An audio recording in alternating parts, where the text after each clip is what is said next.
दोस्तों, आज आप लोगों को एक बहुत इम्पोर्टेंट टॉपिक के बारे में बताना चाह रहा हूँ। मैं अक्सर ये सुनता हूँ कि मैं अपना क्रिमिनल केस हार चुका हूँ और इल्ज़ामात जो है पुलिस पर भी लगा देते हैं कि भाई पुलिस सही तरह से इन्वेस्टिगेशन नहीं करी है।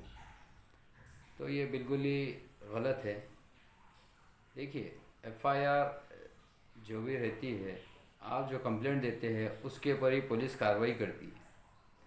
तो आपका एफआईआर स्ट्रॉन्ग कैसा होना चाहिए, इस ताल्लुक़ से मैं आपको आगे बताऊंगा।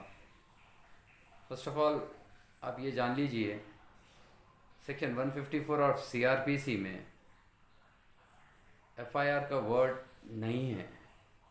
कॉमनली ये जो है एक इंफॉर्मेशन 154 सीआरपीसी में दिया जाता है। उसके बाद जो है पुलिस अपनी इन्वेस्टिगेशन करती है। इन्वेस्टिगेशन के दौरान जो भी ऑफेंडर्स है उनके ऊपर कार्रवाई करती है। अब आपका एफआईआर किस तरह से स्ट्रांग होना चाहिए वो मैं आपको समझाता हूँ। तो फर्स्ट स्टेप ये है कि आप टाइम पे अपना कंप्लेंट दर्ज कराइए और उसमें किसी तरह का डिले नहीं होना चाहिए। मान लीजिए कि आप किसी से लड़ाई झगड़ा हो गया और आपको हॉस्पिटल जाना पड़ा, तो ये एक्सप्लेनेशन जो है आप आपके कंप्लेंट में ज़रूर लिखाइए कि ये वजह से जो है ना मैं इन टाइम कंप्लेंट नहीं दे सका, इन टाइम एफआईआर रजिस्टर नहीं करा सका। और सेकंड इम्पॉर्टेंट चीज़, सेकंड स्टेप जो है, आपको एफआईआर में एक्यूज़्ड के बारे में मालूमात है, जैसा कि उस एक्यूज़ का नाम, ऑफेंडर का नाम, फादर का नाम, रेसिडेंस ऑफ, ये अगर आपको मालूम है तो आप एफआईआर में ज़रूर मेंशन करिए ताकि आपका एफआईआर और स्ट्रॉन्ग हो। और एक बात ये है कि भाई प्लेस ऑफ इंसिडेंट ये भी ज़रूर बताइए आप। एक ऑफेंडर था या उसके साथ और कोई दूसरे एक से बढ़ के थे, कौन क्या पोजीशन पे था, कौन कहाँ खड़ा था, कौन सा ऑफेंडर जो है आपको पहले मारा और दूसरे ऑफेंडर्स क्या कर रहे थे, इस तरह के डिटेल्स आपके एफआईआर में, आपके कंप्लेंट में आना मस्ट है। ओवरऑल आप आपके कंप्लेंट में पूरा एक्सप्लेन करिए इंसिडेंट्स के बारे में।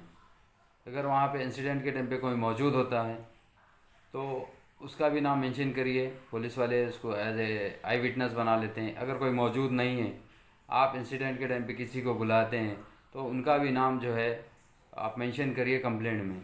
ये इम्पोर्टेंट विटनेस हो जाते हैं पुलिस के लिए, और मज़ीद पुलिस और दूसरों को भी विटनेसेस बनाते हैं।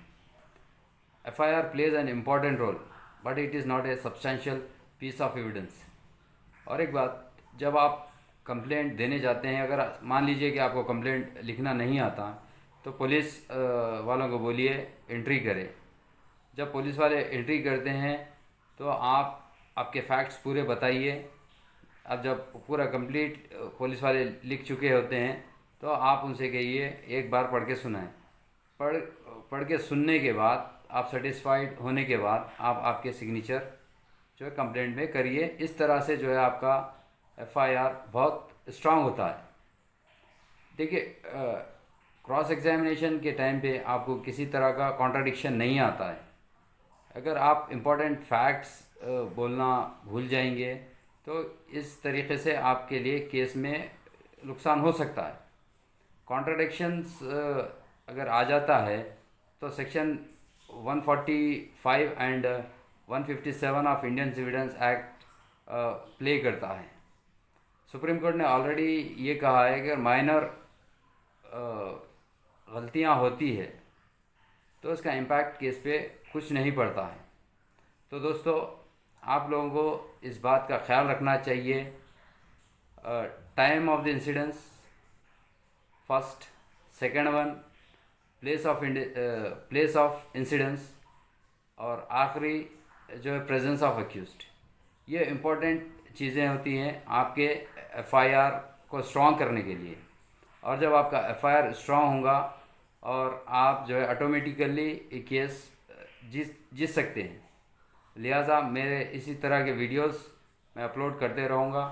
प्लीज़ आप लोग मेरे चैनल को सब्सक्राइब करिए, लाइक करिए, शेयर ज़रूर करिए, ताकि मैं हमेशा जो है आपको अच्छे अच्छे वीडियोस अपलोड करके आपको नॉलेज दूँ। Thank you for watching.